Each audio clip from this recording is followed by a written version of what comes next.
নমস্কাৰ দৰ্শকসকল, আপোনালোকক পুনৰবাৰ স্বাগতম জনাইছোঁ।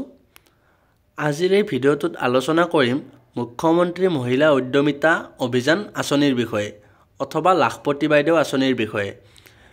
যে লাখপতি বাইদেউ আঁচনিৰ ধন কোনে কোনে লাভ কৰিব বা কোনে কোনে লাভ নকৰিব, লাখপতি বাইদেউ আঁচনিৰ পৰা কাৰ কাৰ নাম কটা গ'ল আৰু কোনবিলাক মহিলাই লাখপতি বাইদেউ আঁচনিৰ ধন লাভ কৰিবলৈ সক্ষম হ'ব, এই বিষয়ে আলোচনা কৰিম। আপোনালোকে ভিডিঅ'টো শেষলৈ চাই থাকক।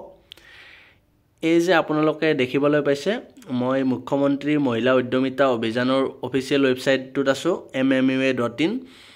ইয়াত গৈ আপোনালোকে যদি চাই লাখপতি হোম এনালাইচিছত যায়, এনালাইচিছত গ'লে আপোনালোকে দেখিবলৈ পাব এয়া ডাটা আছে, district wise data, LAC wise চাব পাৰে। মই ডিষ্ট্ৰিক্ট ৱাইজ কৰি দিছোঁ। ডিষ্ট্ৰিক্ট ৱাইজ ডাটা চাবলৈ গ'লে আপোনালোকে এয়া যে দেখিবলৈ পাইছে, district name, forms collected, forms approve, forms rejected, recommended to DLMC মানে হ'ল district level monitoring committee. District level monitoring কমিটিলৈ কিমানবোৰ ৰিকমেণ্ড হ'ল সেই বিষয়ে ইয়াত যে আপোনালোকে দেখিবলৈ পাইছে। ডিষ্ট্ৰিক্টবিলাক বজালী ডিষ্ট্ৰিক্টত কিমান ফৰ্ম দিছিলে, বাক্সা ডিষ্ট্ৰিক্টত কিমান ফৰ্ম দিছিলে, বৰপেটাত কিমান দিছিলে, এই সকলোবিলাক ডিষ্ট্ৰিক্টৰ এনেদৰে তথ্যবিলাক দিয়া আছে। আপোনালোকে নিজৰ নিজৰ ডিষ্ট্ৰিক্টৰ চাই ল'ব পাৰিব। আৰু ইয়াত চাব গ'লে আপোনালোকে দেখিছে বহুখিনি ফৰ্মছ দিছিলে, কিন্তু তাৰ ভিতৰত বহু কম পৰিমাণৰ ফৰ্মে এপ্ৰুভ হৈছে। কম পৰিমাণৰ নহয়, মানে এপ্ৰুভ হৈছে, কিন্তু বহুত অংশই ৰিজেক্টো হোৱা দেখিবলৈ পোৱা গৈছে। এই যে ৰিজেক্টেডবিলাক দেখিছে, বজালী ডিষ্ট্ৰিক্টৰ চাওক আপোনালোকে 4,586টা ফৰ্ম ৰিজেক্ট হৈছে। বাক্সা জিলাতো ৰিজেক্ট হৈছে 11,955।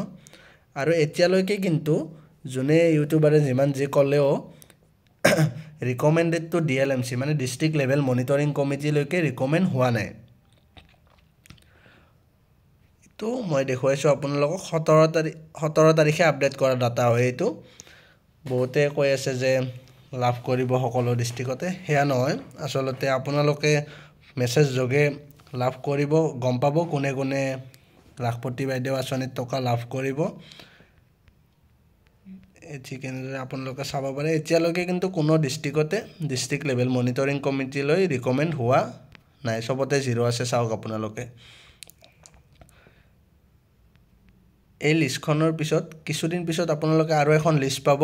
সেই লিষ্টখনত থাকিব ডিষ্ট্ৰিক্ট লেভেলত বা তাৰপিছত ব্লক ৱাইজ, ব্লকৰ পিছত পঞ্চায়ত ৱাইজত আপোনালোকে নিজৰ নিজৰ নামসমূহ চেক কৰিব পাৰিব কোনে কোনে পাব আৰু কোনে কোনে নাপাব। তাৰ কাৰণ হৈছে কি, এই আঁচনিটোৰ এটা ক্ৰাইটেৰিয়া আছিল যে 3টাতকৈ বেছি ল'ৰা ছোৱালী থাকিব নোৱাৰিব, ল'ৰা ছোৱালীক স্কুললৈ পঠিয়াব লাগিব। ঠিক এনেধৰণে আছিলে গছপুলি ৰোপণ কৰিব লাগিব। অমৃত বৃক্ষ আন্দোলনৰ সময়ত যি গছপুলি ৰোপণ কৰিব দিছিলে, যদি সেয়া কৰা নাছিল তেন্তে আপোনাৰো ৰিজেক্ট হ'ব পাৰে। এয়াই আপোনালোকলৈ ধন্যবাদ ভিডিঅ'টো চোৱাৰ বাবে। আকৌ যদি নতুন আপডেট আহে আমি নিশ্চয় দিম, আপোনালোকে আমাৰ চেনেলটো চাই থাকিব।